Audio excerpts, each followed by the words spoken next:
Hey y'all, so today I am making a new recipe for some eczema relief cream.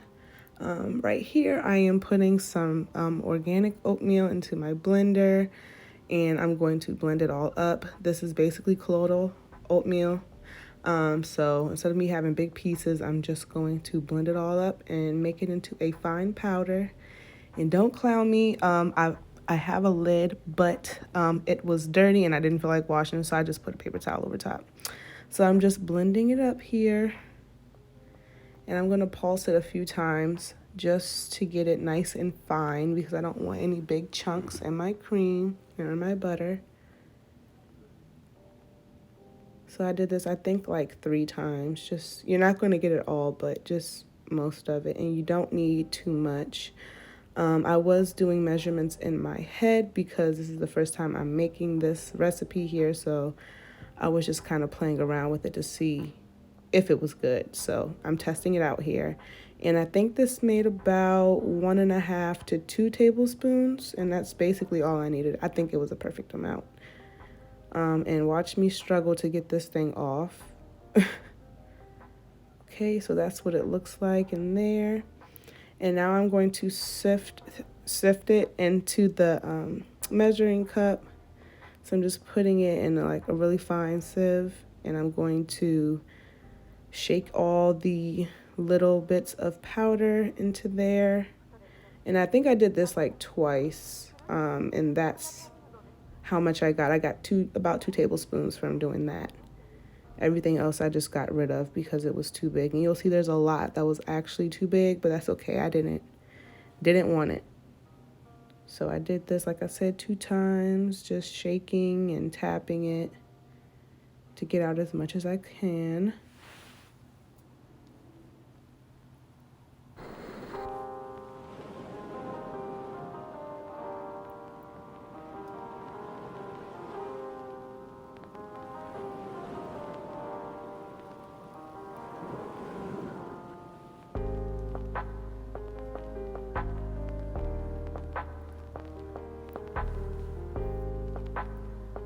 And one more time.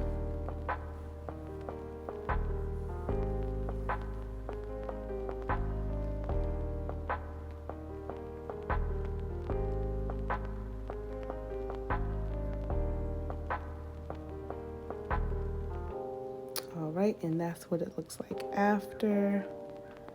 Really fine. And then here, this is mango butter. I would have honestly used some some cocoa butter too, but I didn't have any more, so I'm doing it without it just to see how I like it. This is just regular mango butter. This is a 5-pound block that I'm just cutting into with a plastic knife. And I was only making I only wanted to make 1 8-ounce jar. I ended up making, I think it was about 10 ounces, so I made a little bit too much, but that's okay. So really all you would need is like 2 really big chunks. So there's 1.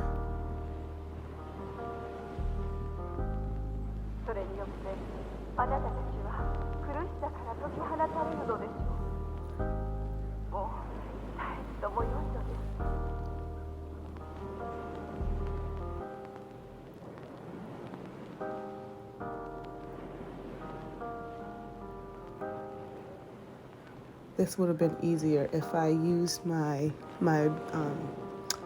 bench scraper that I have, but I didn't feel like taking it out, so. And that is all I use for that. Like I said, this is just for 8 ounces.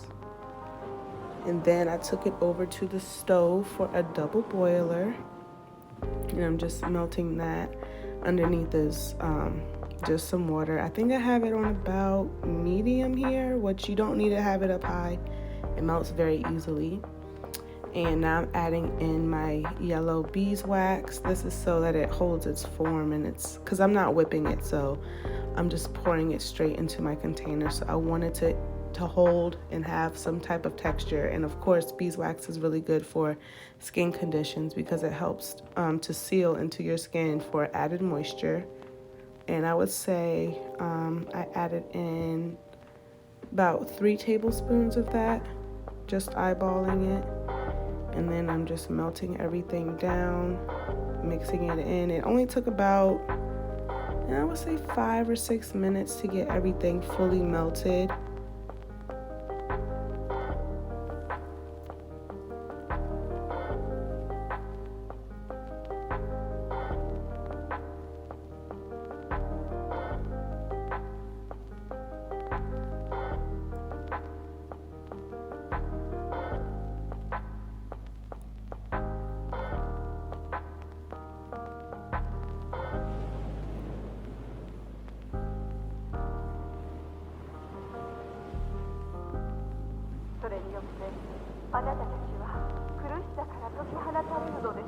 Mix, mix, mix.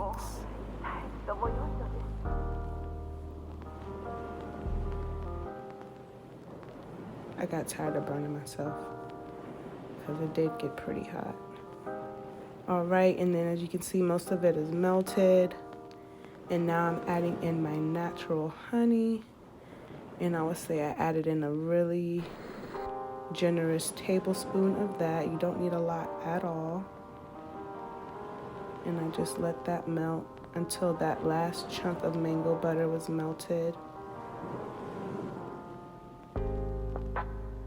And it's slowly disappearing.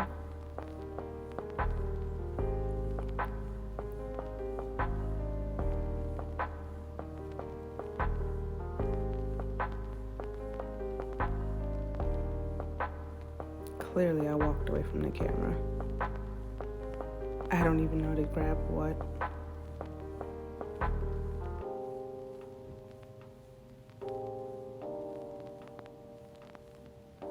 And then I'm turning the stove off because basically it's all melted. The residual heat will melt the rest.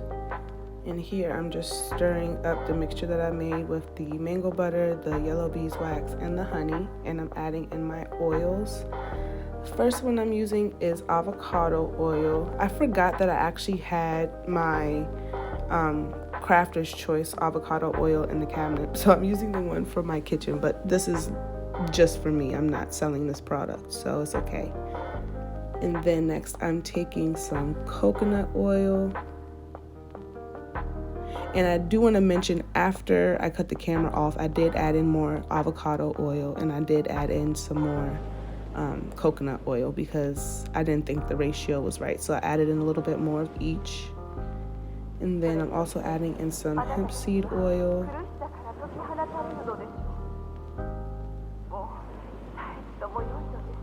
And there is my glycerin, which is good for helping keeping your skin moisturized. Just a little bit goes a long way.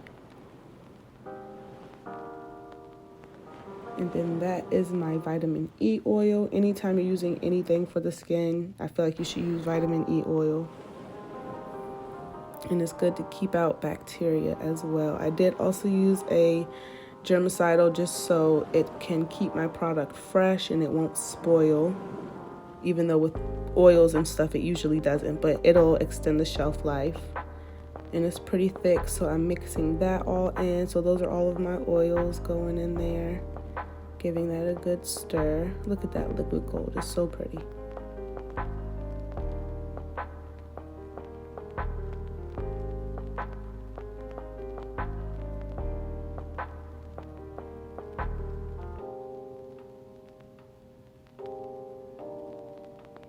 That's actually my germicidal right there.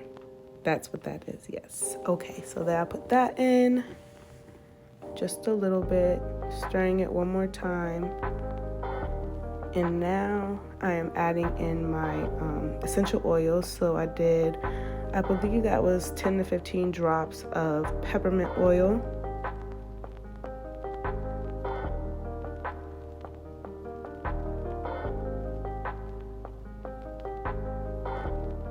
And then I'm adding about 10 to 15 drops of some chamomile essential oil.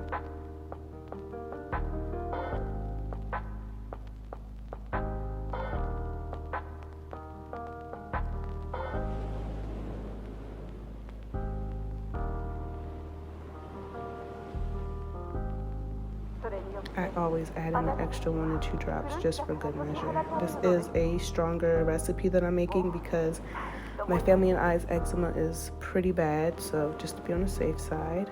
And then I'm adding in some lavender essential oil. I think I added in about 20 drops of this one.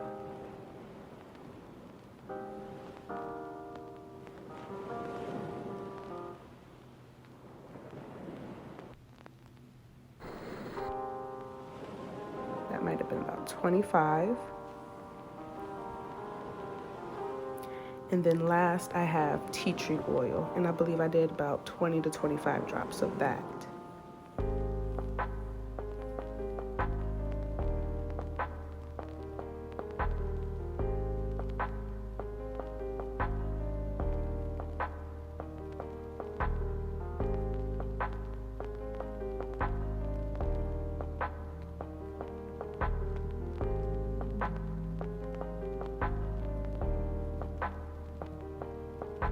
That was more than 25 drops. But I basically make products like I cook. I don't measure, I do it until I feel like it's right, and then I always go back from there. This is just a tester batch to see if I like exactly what I put in. If I feel like something didn't work or added too much or too little, then I will go back to the drawing board and reconfigure the recipe. So then I gave that a good mix. I've added in all of my oils, essential oils and everything like that. And the very last ingredient is going to be the colloidal oatmeal. So that is next. Clearly I walked away from the camera again.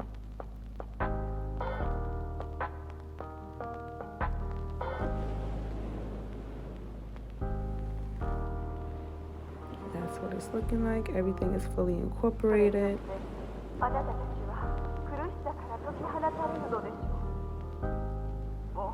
And there's the oatmeal, getting everything in there. Don't waste anything. And then I mix this up really well. And it mixed in very easily. There were a few small, what I thought were clumps, but they actually weren't. It was a few little pieces of oatmeal that stuck behind from when I sifted through everything, but that's okay. So I'm just taking the mixture and I'm kind of like rubbing it up against the wall of the bowl just to make sure everything is fully incorporated in there. And I mixed it for like about 2 to 3 minutes because some of the oatmeal is going to settle at the bottom anyway, but you want it for the most part to be fully incorporated. So I made sure I gave that a really good mix.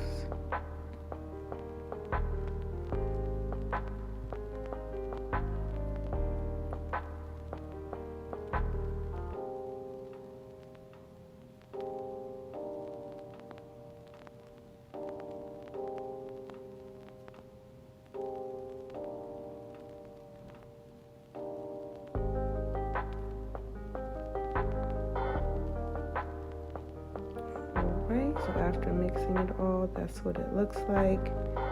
And then because I wasn't whipping this, I was just pouring it straight into my container. That is 8 ounces right there. So like I said, I ended up making, I would say around 10, 11 ounces instead of 8, but that's fine because I'm definitely going to use it all. So there it is right there. I love the color. I think it looks super cute, super nice. And I was going to get another container because I was like, oh, I made too much. But here is a close-up of it. It's got a nice light yellow tinge to it because of the beeswax. And if you look close, you can see all that oatmeal in there. And it's still quite warm, so it needs to set. You can put it in the fridge or the freezer for like 10 minutes or so it can cool down completely. But yep, so that is my eczema cream that I made, my eczema butter, new recipe that I'm trying. This is extra strength, so I'm hoping this will do wonders for my family and I, and if so, it will be available on my website soon, but I do want to give about 2 weeks just to make sure I got the recipe right and everything looks good and it's working. But I have full faith that it will do wonders, and it smells really good. It smells like the essential oils, a little bit like lavender. This is amazing for the skin. It already feels very creamy and silky, and it's so hydrating. It's so very hydrating. I absolutely love it. So yes, thank you guys so much for watching. Stay tuned for my next video that I should be putting out soon of more products. And don't forget to subscribe to my channel for more videos. And if you need any help with anything, don't hesitate to leave a comment, email my business or anything like that, and my website will be in the description. Bye, y'all.